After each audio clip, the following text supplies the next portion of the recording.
एक जंगल में रानी चिड़िया रहती थी। वो बहुत ही दयालु चिड़िया थी। कुछ दिन पहले ही उसके पति की हादसे में मौत हो जाती है। वो अपने अंडे के साथ अपने घोंसले में रहती थी। कुछ दिनों से उसकी तबीयत ठीक नहीं थी। वो तोते के पास जाती है। तोते भैया, कुछ दिनों से मेरी तबीयत ठीक नहीं है, आप मुझे दवाई दे दो ना। रानी चिड़िया, तुम्हारे मर्ज की दवा मेरे पास नहीं है। तुम्हारी हालत देखकर लगता है तुम कुछ ही दिनों की मेहमान हो। तोते भैया, मैं अकेली होती तो मुझे डर नहीं लगता, लेकिन मुझे अपने अंडे का डर है। उसका ख्याल कौन रखेगा? अगर आप बुरा न माने तो आप इसे पाल सकते हैं। अरे रानी चिड़िया, तुम जानती तो हो मैं अकेला रहता हूँ। यहाँ पर खाने की तलाश में बाहर जाना पड़ता है। ऐसा करो, तुम कौवे को दे दो, वो संभाल लेगा। अब रानी चिड़िया कौवे के पास जाती है। कालू कौवे, तुम मेरी मदद कर सकते हो? मैं ज्यादा दिन जिंदा नहीं रहूंगी, तुम मेरे अंडे की हिफाजत करना। तभी कौवे की बीवी सुंदरी बोलती है, ना रानी बहन, मेरा भी अंडा है, उसकी हिफाजत करनी है। तुम किसी और के पास चली जाओ, हम रख ना पाएंगे तुम्हारे अंडे का ख्याल। बेचारी रानी चिड़िया उदास होकर वहाँ से चली जाती है। तभी कालू कौवा बोलता है, सुंदरी, क्या हो जाता अगर हम उसके अंडे का ख्याल रख लेते? हमने कितना दाना चुरा कर खाया है उसका। तुम अपना मुंह बंद करो, आए बड़े मदद करने वाले।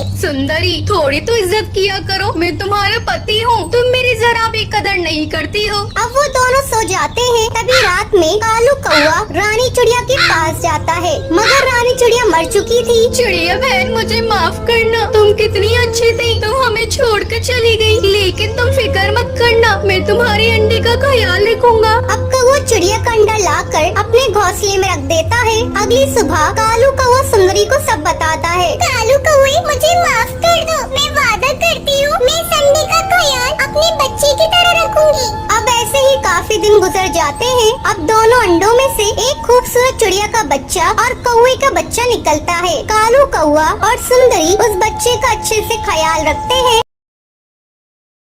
प्लीज मेरे लिए एक सब्सक्राइब कर दो।